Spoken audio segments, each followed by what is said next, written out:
आमतौर पर यदि पूर्णता में देखें तो प्रवृत्ति और निवृत्ति, गति और स्थिति, दिन और रात, सुख और दुख जैसे द्वंद्वों से ऊपर उठना चाहिए। लेकिन जब तक उस अवस्था तक पहुंचना संभव न हो तब तक हमारी गति उस परम शक्ति की ओर होनी चाहिए।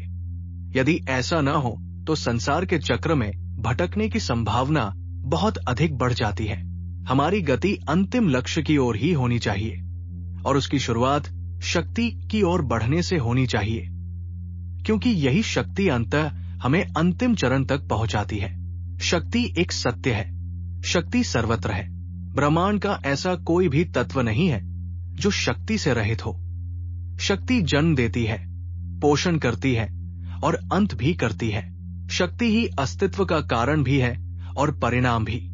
शक्ति से ही सब कुछ चलता है और शक्ति से ही सब रुकता है। ब्रह्मांड की हर घटना के मूल में शक्ति ही है। शक्ति सृजन भी करती है और संहार भी। शक्ति हमारे भीतर भी है और बाहर भी। यदि स्वयं को या ब्रह्मांड को समझना है तो शक्ति की शरण में जाना होगा, उसकी आराधना करनी होगी और उसकी ओर बढ़ना होगा। शक्ति शाश्वत भी है और क्षण भंगुर भी। कभी वो चेतना में विलीन होकर शून्य प्रतीत होती है और फिर सृजन के समय अनेक रूपों में प्रकट होती है। विविधता का मूल भी वही शक्ति है। हमारी इच्छा शक्ति के कारण ही ये विविधता दिखाई देती है, लेकिन अंततः सब एक ही तत्व का विस्तार है।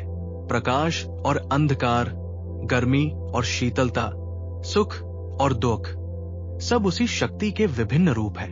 गति का प्रेरक बल भी वही है और संचालक भी वही, साधन भी वही देता है और परिस्थितियां भी वही बनाता है। लक्ष्य प्राप्ति के बाद साधन भी वही वापस ले लेता है। शक्ति साधन भी है और उद्देश्य भी। इसी शक्ति से संसार के प्रपंच चलते हैं और उसी से उनसे मुक्ति भी मिलती है।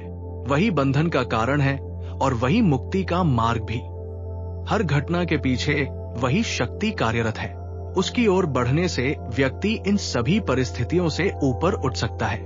एक बार ये समझ आ जाए तो वही शक्ति हमें अंतिम लक्ष्य तक पहुंचा देती है। गति तो होगी ही, चाहे व्यक्ति चाहे या न चाहे। प्रश्न है दिशा का और समर्पण का। यदि गति शक्ति की ओर हो तो परिणाम सकारात्मक होता है, अन्यथा भटकाव ही मिलता है। गति की गति भी महत्वपूर्ण है। बहुत धीमी गति भटकाव बढ़ाती है और बहुत तेज गति अनुभवों से वंचित कर देती है। संतुलित गति आवश्यक है। गति जगदम्बा की ओर होनी चाहिए। उसमें श्रद्धा, समर्पण और पुरुषार्थ होना चाहिए।